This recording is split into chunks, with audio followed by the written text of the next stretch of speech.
weekend, I was at Politicon and I engaged in a debate with Tomi Lahren. So look, I highly recommend everyone watch the full debate. It's really difficult to do highlights. It's not really gonna give you the full taste of how it all went down. But nonetheless, there were some favorite moments of mine that I wanted to share with you, including this.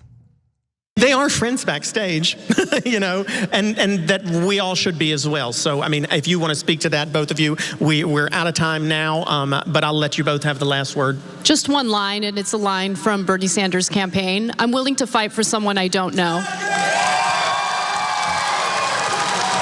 Yeah. No, I think. I don't know why it ended there, but nonetheless, I mentioned that line because the whole point was kind of to end on a more conciliatory note.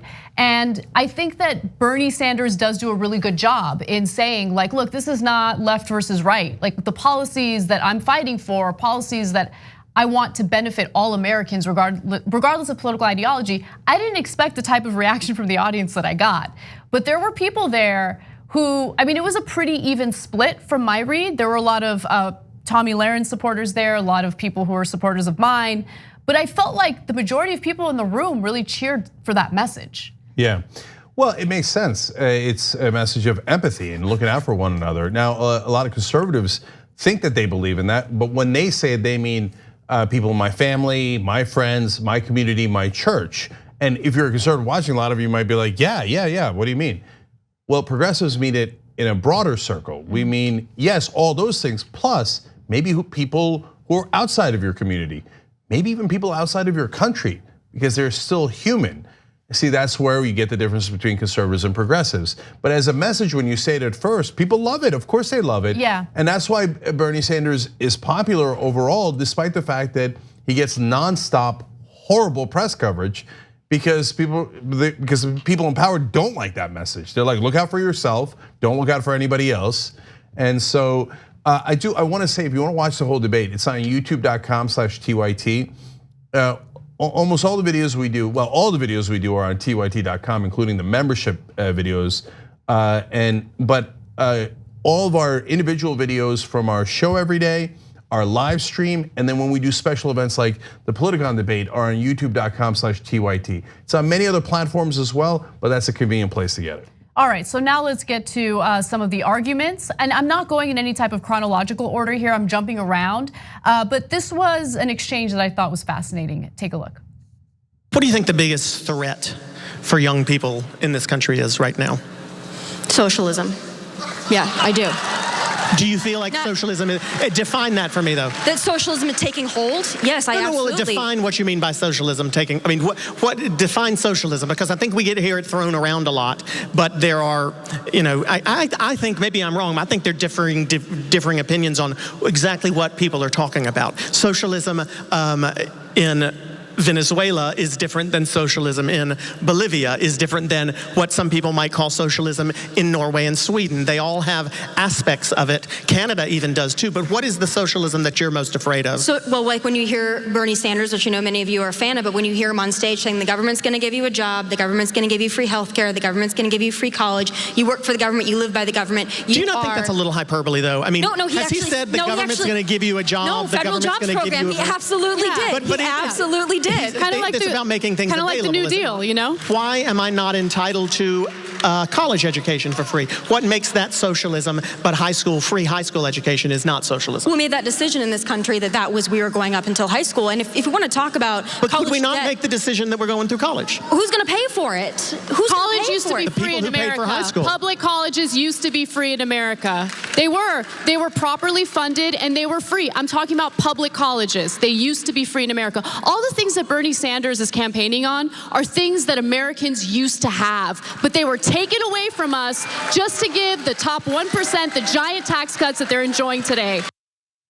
So yeah, well, this is now your opportunity to jump in okay, and share your thoughts. Oh, finally, I get a chance. Okay. You may speak. Okay, thank you, I appreciate it. First of all, I want to give a shout out to Clay Aiken, who did a good job of moderating there. Those are really good follow-up questions that you don't often get from a moderator. And then when you jumped in, you give historical facts that are, well, undeniable. And so they always make it seem like Venezuela And so Clay Aiken's saying, well, maybe Venezuela, maybe Norway is a good point. And then you saying, maybe America. That's what America used to be. And that's when America was had the highest economic growth that any country has ever seen on the planet. Is when we had free public colleges, when we took care of our own, when we looked out for someone who wasn't us. And that's when, of course, the highest marginal tax rate was 91%. Yeah, so I mentioned that at some point in the debate as well. Again, it's really hard to show highlights because a lot of the exchanges were lengthy, depending on what the question was, which is why I really do want you guys to check out the full video. But one thing I will say is, people ask me immediately afterwards, like, did you crush it? How did it go? And I felt like there were so many moments where I wanted to say things. And I realized something about right-wing people like Ben Shapiro and Tomi Lahren. You know how they speak very quickly? And I always thought like, oh, it's a trick, right? Like it's a trick to sound smart. You speak quickly and confidently and you trick people into thinking you know what you're saying and there's some fact behind it. But I realized, in rewatching my debate with her to pick these clips, and then watching my Kyle Kulinski's debate with Charlie Kirk, they all have the same talking points. 100%, that's exactly what I was gonna say. And so when they're rehearsed, you can speak very quickly. Look, I spoke slowly because I wanted the audience to really grasp what I was saying. I wanted them to, absorb the statistics I was sharing, the research, and then when I was waiting for rebuttals, it's just a talking point. It's the same talking point over and over again. In fact, I want to move on to the immigration portion of the debate. Hold on, before you do that, I just wanted to say, the talking points I heard from Tomi were the same talking points I heard from Charlie Kirk last year. And so that's why they just study those and they just, and they then train their audience to say afterwards, or their supporters, real or otherwise, to do their own talking points. Eviscerated, destroyed, blah, blah, blah. It's always the same. There's never any nuance. There's never any discussion of facts. So for example, here's another fact. Did you know that millennials, 70% of them say that they are either somewhat or extremely likely to vote for a socialist candidate? 70% of millennials. So when she's like, nobody wants socialism in this country, obviously like Venezuela. Like I've now heard that talking point for 3 straight years when, number one, socialism isn't just Venezuela. And number two, it's not true that no one wants it, not remotely true. Now, on the other hand, when you talk to boomers, they are in a completely different world. So let me be accurate here. How about voting for a socialist candidate? For the older generations like baby boomers and the silent generation, that's only at 33%. So think about the different worlds we live in. So for the older generation, 1/3 of them go, okay, I could vote for a socialist candidate. 2/3 are like, no, socialism, boo, Stalin, Castro, Venezuela. And that's why, by the way, not just where Republican politicians live, but it's also where the media lives. A lot of the producers and management are very old at these companies. And it's also where Democratic leadership lives. They live in that world. They're all incredibly old. And so they think, oh, well, nobody wants socialism because they're in that older generation. In our generations, well, I should say yours. I'm Generation X, I'm somewhere in the middle.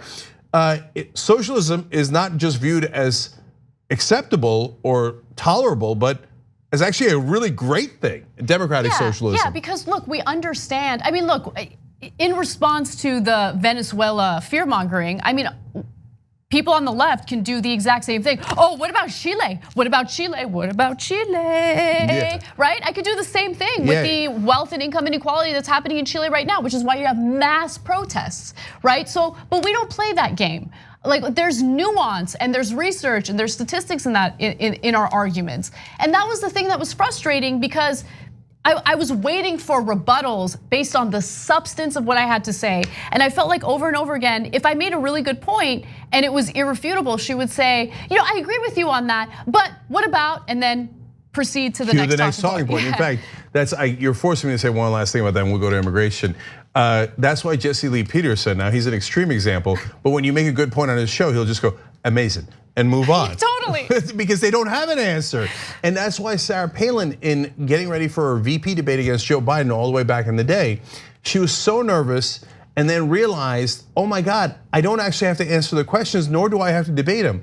So she memorized talking points based on topics.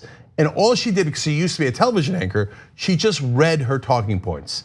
And the entire Republican Party has become Sarah Palin. So let's go to this next clip, and this is about immigration. We finally move on to the immigration portion of the debate, which actually took up a lengthy portion of the debate overall. But just pay close attention to the word anecdotal. When you say that our president is closing a port of entry, I went to San Diego and to that San Ysidro port. I know, but your anecdotal evidence means nothing. You need to want to talk about San Ysidro because what I'm saying is not anecdotal evidence. That port was closed for 5 hours because migrants during the invasion rushed it and they had to close it because it was a national security risk. That was the reaction after it was closed. But Trump closed it, and that's how they reacted. 5 hours, Border Patrol had to close it. I've been there. I stood there where these wonderful people were throwing rocks at our Border Patrol agents, and then they were all physically ramming a fence to knock it down. So is it possible that your experience in San Ysidro at that one port of entry on that one day might not be an example of how all ports of entry are on all days? I'm talking about when it had to be closed because she was I understand what you're talking about. It did. What you're saying is not inaccurate. It's true. It did. But is it fair to say that that is an example of what is happening at all ports of entry all of the time, or did it happen on the day that you were there? It happened during the day that caravan. You were there. It happened during it happened the caravan, when you were there. So that would be anecdotal, because that's an example of exactly something that happened while you were there, right? So look, I'm sure she'll complain that the moderator is also has facts. That's true. So on this show, we often I'll tell you these anecdotes that I have when I run into Trump voters. I do it a lot on the postgame for our members, tyt.com/join to become a member, and you'll get all those anecdotes. But I clearly lay out, those are anecdotes. That guy doesn't represent every Trump voter. And then I'll go to polling and I'll say, so like, here's the general trend, here's where it's heading, and then here's an anecdote to back that up. As opposed to, I saw something once, so it must be true. Yeah, exactly. And look, I think it takes courage to agree to do these types of events where you're obviously dealing with someone you disagree with. Obviously, she and I do not agree on politics almost at all.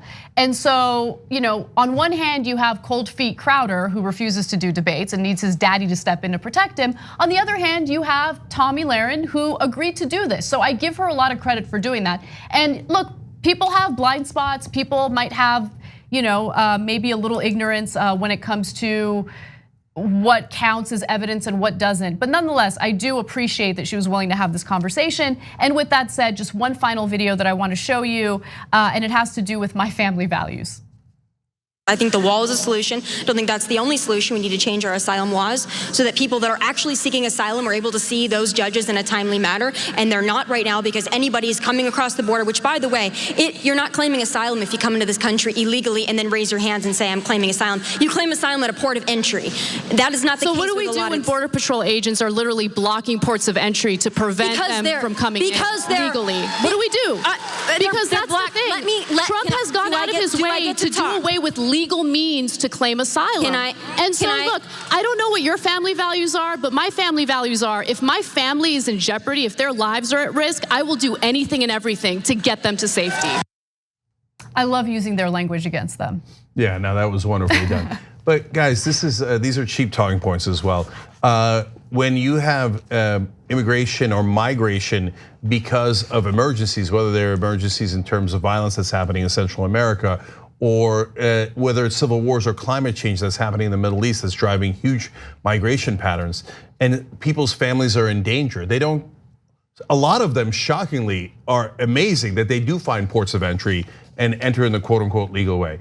Others just cross the border because they're running. They're running for their lives or for their kids' lives. So for example, when the ship pulled in during World War II into Florida, filled with Jews who had escaped Nazi Germany, I don't know if they docked in a port of entry or not.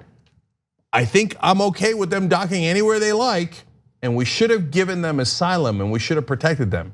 Instead, we sent them back. So that is not family values either. Now, every case is not the Jewish ship coming in during World War II, but some are. And so if you use a technical reason to say, well, technically, the Jews came into the wrong place, so we should have sent them back to Germans during Nazi era.